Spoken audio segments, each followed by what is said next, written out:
Hello, everyone, and welcome to Children's Book World's event with Mônica Carnesi for her new book, There's a Lion in the Forest.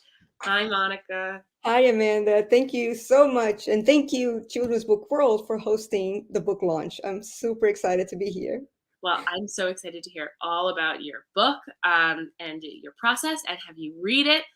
I am especially excited because at the end, when we open up for questions, there's a chance for the question askers to win an exclusive prize, which is a print from the book. It's actually an original piece. Original art. Yes, You're right. it's actually. I'll be talking about the process that I do for creating illustrations, and so I did this one for the presentation, and this is the final product. So It's so exciting. I'm jealous of whoever wins it. I'd like to state at the beginning. And before Mônica gets started, I just want to remind everybody you can get signed copies available at Children's Book World. So you can visit our website after and get your copy. And feel free to comment your questions. You can save them for the end or comment them as we go through, and we'll get to them at the end. So with that, I'll let Mônica take it away. Thank you. So let me share the screen. 1 second. And here we go. Can you see it, Amanda? All right. Yep, I can see it. Okay, so I thought I would start right away reading the book. So here we go. There's a lion in the forest. Deep in the Atlantic forest of Brazil, a new sound traveled through the trees. Grrr, grrr. Toucan heard it first. Grrr. It was deep. It was growly. It was a deep, growly growl. That could mean only one thing. There's a lion in the forest.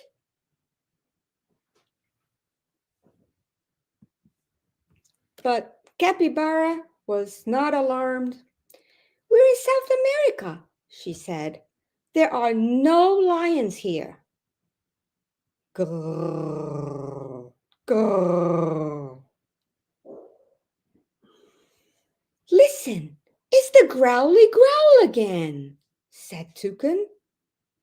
Look, could that be the lion's tail? Asked Capybara. It was long. It was terrifying. It was a long, terrifying tail. That could only mean one thing. There's a lion in the forest.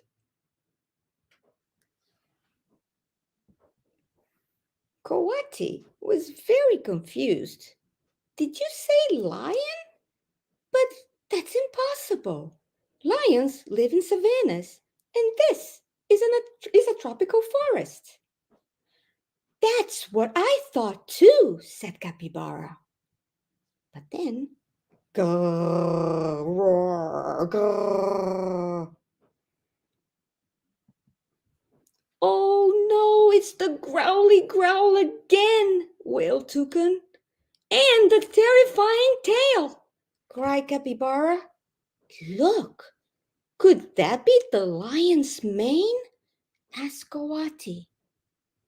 It was thick. It was menacing. It was a thick, menacing mane. That could only mean one thing, and I bet you know what it is. There's a lion in the forest! But Jaguar was remarkably calm. What's all this talk about a lion? He said. There are no lions in South America.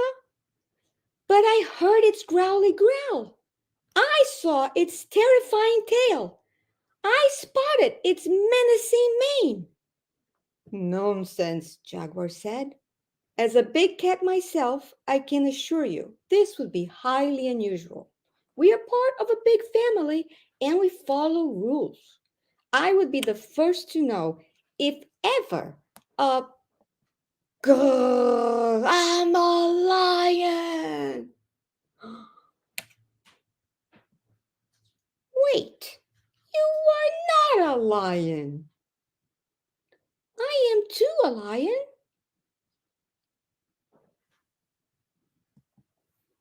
See, I'm strong as a lion.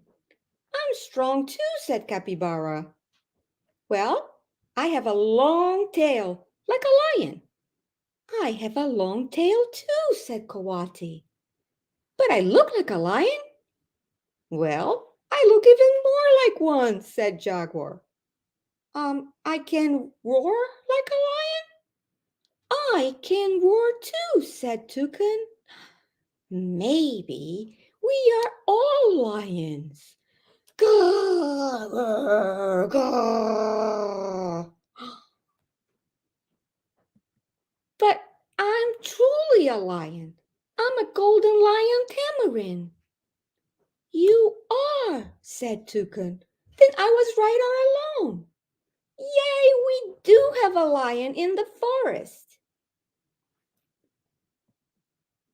The animals of the Atlantic forest of South America. The last 2 pages of the book includes information about the animals in the story. Toucans, capybaras, coatis, Brazilian tanagers, jaguars, and the golden lion tamarin. And there's also information about the efforts to save the golden lion tamarin. And the last page has the dedication. This book is for my parents, para os meus pais, Bernadette e Carlos. Now here is the inspiration for this book. This is the real golden lion tamarin. And as you can see, golden lion tamarins get this name because of the beautiful, thick, reddish orange mane that they have. They are very unique. And in fact, they exist only in Brazil and only in the Atlantic forest or Mata Atlântica. Now, golden lion tamarins are an endangered species. So back when I was growing up in Brazil, I remember hearing about efforts to save the golden lion tamarin. And that's because in the early 1970s, there were less than 200 of them in the wild. Something needed to be done, and thankfully, Brazilian scientists and scientists from all over the world, local communities, uh, nonprofit organizations, and especially zoos all over the world joined efforts to save the golden lion tamarin. In fact, the Philadelphia Zoo here is a major partner. They started a program where they would help raise and then relocate golden lion tamarins into the wild, into the Mata Atlântica in Brazil. Now, the number now are better. They're still in danger. They still need our protection. But from less than 200, we're now close to 3,000 of them in the wild. Now, the idea for the book started, oh, one more picture. That's them in the Atlantic forest. So here's when I love animals. I have written other books and they all have animal characters. And one day I was drawing golden lion tamarins and I drew this little guy. And I just thought he could be a good character. And I imagined this speech bubble where he was saying, I'm a lion. And I started to think, how can that become a story? How can I tell a story with a golden lion tamarin? And then I did a sketch with the sentence, Toucan heard it first. And that's when the story started to come together. Now, I had the golden lion tamarin and toucan, and I needed more characters. So I needed other animals that live in the Atlantic forest. So we have the capybaras, which are absolutely adorable. a Brazilian tanager, this beautiful red bird, black and red bird, a coati, and a jaguar. The jaguar is the biggest cat in South America. Now, here's what I was talking about, how I go about making illustrations. So I start with a light sketch using pencil. And in this case, I was using a red pencil that is easily erasable. Then I used a brush pen or sometimes a real brush and ink to create the outline for the animals. Once that is done, I make sure to erase any pencil lines that were still showing. Next comes watercolor. I use watercolor to color the animals and color the backgrounds. And I usually do several layers until I get just the right color. And the final touches were done with color pencils. And that was the final result. Thank you so much. I'm going to unshare my screen so we can see each other and we can talk about the making of the book or about golden lion tamarins. And yes, can you see me? Oh, great. And like I said, so here's the piece that you saw in the presentation. Wow, it's beautiful, Monica. Thank you, Amanda.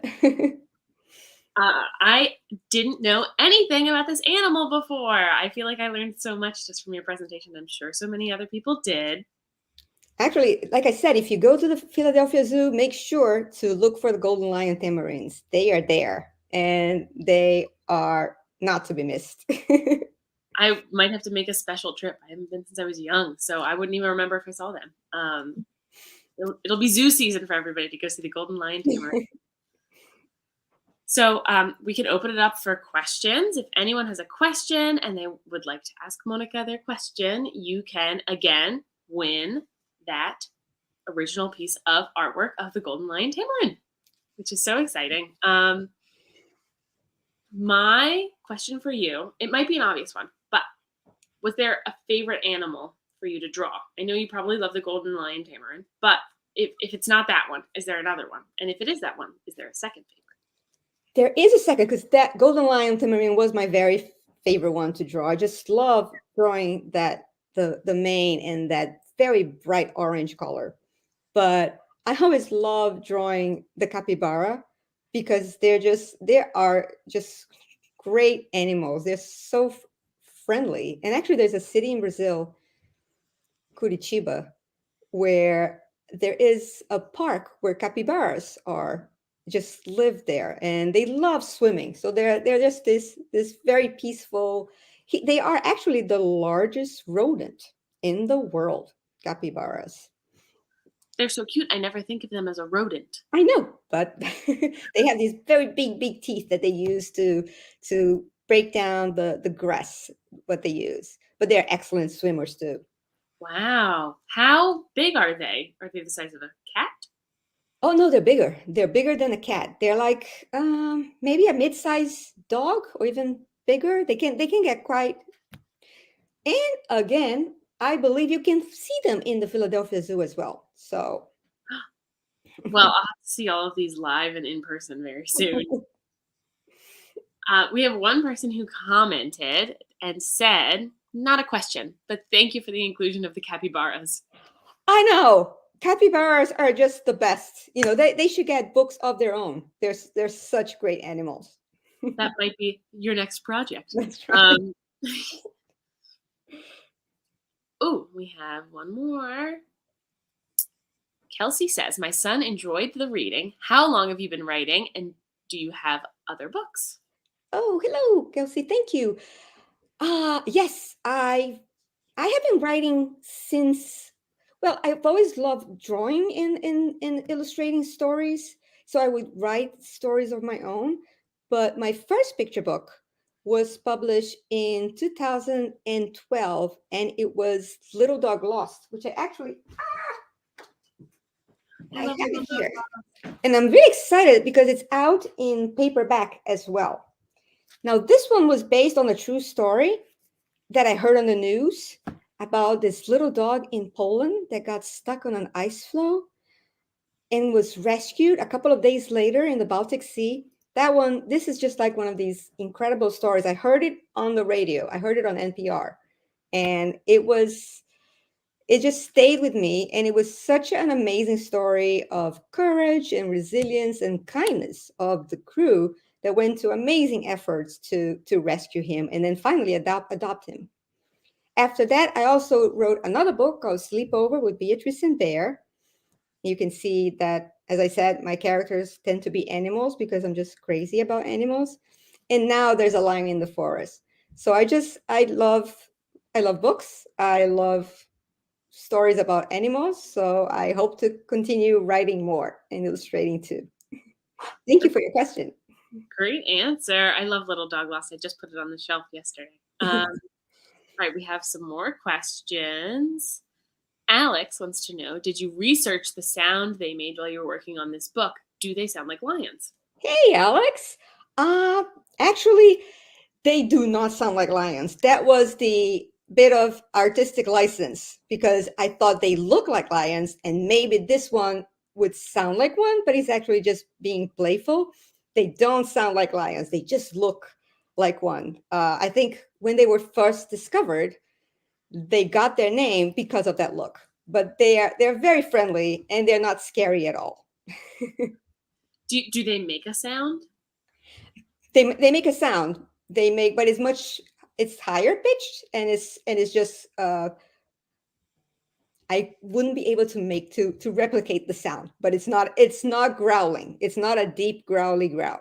We'll have to look it up on YouTube later. Well, thank you for your question, Alex. Adrian wants to know, she says, hi, Monica. Your book is beautiful and your reading was fantastic. The forest is so gorgeous and does a great job of hiding the lion. Did you enjoy painting the forest too? Hey, Adrian. Hi. Thank you for your question. I did. Actually, that one it's almost like another character in the book. When I was researching, when I was trying to figure out how to make the artwork, I knew the forest had to be a big part of it because it's very dense in the Atlantic forest, and it had to be dense so that the golden lion tamarin is hidden. But in terms of doing the artwork, that created a bit of a problem because sometimes when I did the background of the forest to detail, the animals would get lost. So I ended up trying several different approaches of trying to make a background. And finally, and actually, this is something I always want to say, writing and illustrating picture books is a very collaborative effort. So even though there's only my name on the cover of the book, this is actually a team effort. I work with an editor, with an art director, with a book designer, and everyone, they bring their expertise, their experience, their enthusiasm for the book. And together, we all try to make the best book possible. And when I was struggling a bit with the background, they had this suggestion that I was kind of thinking on the back of my mind too, and it was perfect that maybe the background for the forest would just be watercolor and color pencil, and we would leave the black lines only for the animals. So this way, the animals would be more visible and they would pop more into the story. So once I got that figured out, then it was fun to draw the forest. Awesome. Wow. It is such a collaborative effort. What a great idea. We have a couple more questions for you. I'll see what Heather asks. Heather asks, what is easier for you, the writing or the illustrating? Hi, Heather. Thank you. I think for me, the illustrating is a little bit easier. I mean, in all of my books, the idea for the books always come from an illustration. Even Little Dog Lost, which is based on a real story, so you would think that the story came first, but I didn't start thinking about it as a book until I drew an illustration of a little dog adrift. So for me, I think on an ice floe. So for me, I think the artwork is a little bit easier. But once you start writing, once I start writing a picture book, I end up doing both at the same time. So I start with the illustration and then I'll put time on the writing and then I start doing both together because I'm trying to find just the right rhythm and the right page turns and the right arc so that story goes from has a beginning, a middle, and an end. But I would say that I think of myself first as an illustrator and then a writer. That's a great answer. Okay, we have some more questions for you. I'll go to Tiffany next too. I think there's a comment and then a question. Comment is, hello, William loves little dog and we love you. Say hi to Mark. Hi, Tiffany. That's so nice. Hello to you. I'm so happy. Thank you so much. And then we have a question from Tiffany, which is, of all the animals in this book, why did you choose the ones you did? Oh, another good question. Well, I always knew I liked the toucan because I just thought he was the first character that I thought of after thinking of the golden lion Timarine. And I thought that he would be this great character to be very, very alarmed and not really paying attention and jumping to conclusions. And then after that, I immediately thought of the capybara because we agreed, capybaras are the best.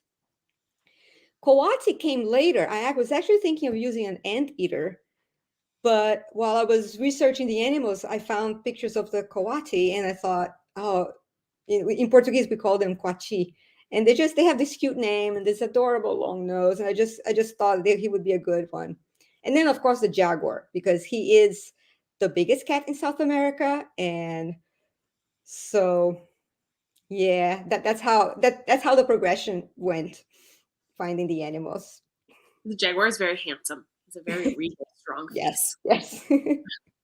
All right, we have one more question that I can see, and this one is from Martha. Monica, how did you decide to end the book with everyone being a lion? I thought that was perfect. Oh, Martha, thank you so much for your question. Well, the idea was that at first the animals, would not so easily accept that the golden lion, they'd be a little upset about being not knowing that they were getting so afraid and it was this tiny little lion. And then when I was coming up with these suggestions of all the things that golden lion Timarine, that particular golden lion Timarine thought that he was, I thought the others could all identify. And then they would think, this is so exciting. We can all be lions. And so I just thought it was this funny idea that all of a sudden the little golden lion Timarine is the one feeling left out because he's like, wait, but I'm the golden lion Timarine. So, but it was it provided like this good idea to end the story in a nice note and give the other animals an opportunity to also participate, not just be terrified about what was happening, but kind of join in the fun. Awesome. I think it makes them all like a group of friends at the end. I think of them. Exactly. That's so nice. Well, we don't have any other questions flowing in. I think I may announce our special prize winner. I did a little random number generating, and it looks like Adrian, right, is the winner of the original artwork. Yay! Adrian, I'll be in contact with you from Children's Book World Facebook page. So we'll be in touch about contact info. And that's so exciting. It is. Oh, and I also wanted to say when you pre-order the book from Children's Book World, there's also these no, I'm pointing that way. These buttons. There's three more. There's a buttons for every character. So everyone gets a button too. Get a set of 5 buttons as well.